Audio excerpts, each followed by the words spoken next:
नमस्कार दोस्तों, 17 अगस्त 2026 को नाग पंचमी आ रही है और उसी दिन सीमा संक्रांति भी है और इसको सिंह संक्रांति भी बोलते हैं। इन दोनों नामों के मतलब और ये नाम क्यों रखे गए वो मैं आपको इतिहास बतलाने जा रहा हूँ, वो आप ध्यान से सुन लो। सबसे पहले मैं नाग पंचमी को लेता हूँ। नाग पंचमी का जो संबंध है वो सीधा जो है महाभारत से जुड़ा हुआ है कि नाग पंचमी दिन क्यों पड़ा। सबसे इसमें 3 कारण आते हैं। पहला कारण ये या पहली कथा ये मोटा मोटी बताऊंगा।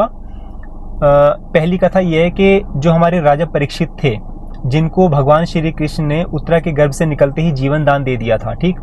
उसके बाद उन्होंने श्रृंगी ऋषि के गले में, जब वो युवा हो गए थे, राजा बन गए थे, तो राजा परीक्षित ने श्रृंगी ऋषि के गले में मरा हुआ सांप डाल दिया था। तो श्रृंगी ऋषि ने उनको श्राप दे दिया था और कि भाई आज से 7वें दिन तुम्हारी मृत्यु हो जाएगी। फिर उनका जीवन से मोह हट गया था। फिर वो भागवत गीता सुनने लगे थे सुखदेव जी के मुंह से, है ना। अब सुखदेव जी उनको जो भी भागवत गीता का पाठ पढ़ाए थे कि 7 दिन तो जीवन में रह गए हैं, तो परीक्षित ने ऐसे सोचा 7 दिन तो रह गए हैं मेरे जीवन के, तो क्यों ना मैं भगवान के चरणों में अर्पण कर दूं। तो परीक्षित को तक्षक सांप ने काटा था। अब राजा परीक्षित का जो पुत्र आगे हुआ वो था जन्मेजय। जन्मेजय ने जब ये देखा कि मेरे पिता की मृत्यु तक्षक सांप के काटने से हुई थी, तो उन्होंने तक्षक सांप को दंड देना चाहा। सिर्फ तक्षक को ही नहीं, जितनी भी संसार में नाग जाति थी उन सबको भस्म करने के लिए एक नाग सत्र यज्ञ शुरू किया कि वो सभी सर्पों को भस्म कर देना चाहता था। कौन? जन्मेजय। अब एक आस्तिक नाम के ऋषि थे, उन्होंने नागलोक की रक्षा के लिए या सांपों की रक्षा के लिए शुक्ल पक्ष की पंचमी तिथि को, जैसे नाग पंचमी है ना, तो शुक्ल पक्ष के ही श्रावण मास में शुक्ल पक्ष की पंचमी तिथि को आस्तिक मुनि ने ये यज्ञ रुकवाया, जिससे कि नागों की रक्षा हो गई और जन्मेजय जो है अपना बदला भूल गया। ठीक है।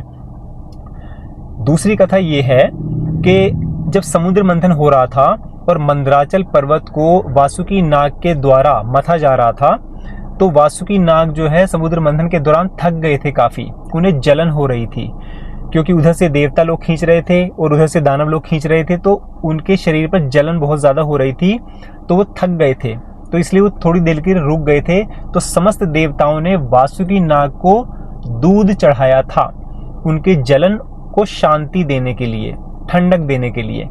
इसलिए नाग पंचमी का पर्व मनाया जाता है। तीसरा और आखिरी कारण या कथा कह लो कि श्रावण मास में, सावन मास में जितने भी सांपों के बिल हैं, बारिश की वजह से, बारिश के जल की वजह से वो बिलों में पानी चला जाता है, तो सांप जो है जितने भी हैं वो उन बिलों से बाहर निकलकर जंगलों में, सड़कों पे आ जाते हैं। कई बार घरों में भी देखा जाता है।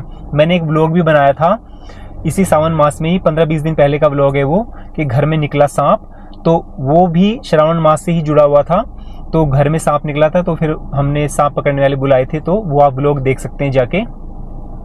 तो इसी वजह से जो है मानव जाति और सर्पों के बीच में टकराव ना हो, दोनों सुरक्षित रहें, तो इसीलिए जो है मनुष्य जाति अपनी रक्षा के लिए और नागों की भी सुरक्षा के लिए उनको नाग पंचमी के दिन दूध अर्पण करती है ना।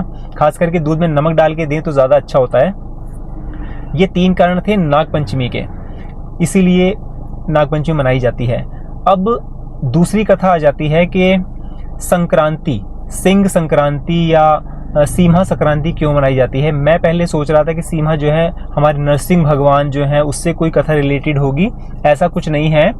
सीमा अर्थात सिंह संक्रांति इसलिए कहते हैं क्योंकि जो हमारे सूर्य देवता है ना, संक्रांति का मतलब बता देता हूँ कि संक्रांति का शब्द का मतलब क्या है, कि जो सूर्य देव हैं वो एक राशि से दूसरी राशि में जाते हैं, तो उसे हम शब्द को कहते हैं संक्रांति। तो अब सूर्य देव कर्क राशि से निकलकर सिंह राशि में प्रवेश करते हैं, इसीलिए इसको हम सिंह संक्रांति कहते हैं। ठीक है।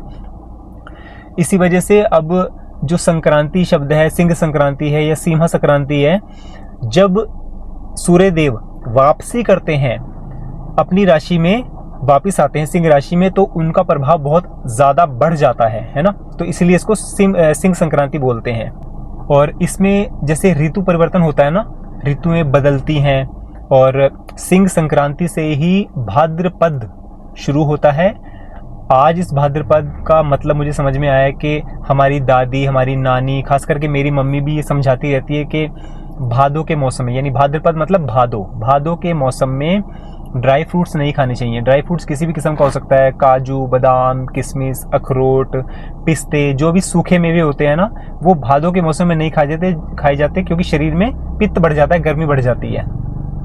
तो आज मुझे इस चीज़ का मतलब समझ में आया है।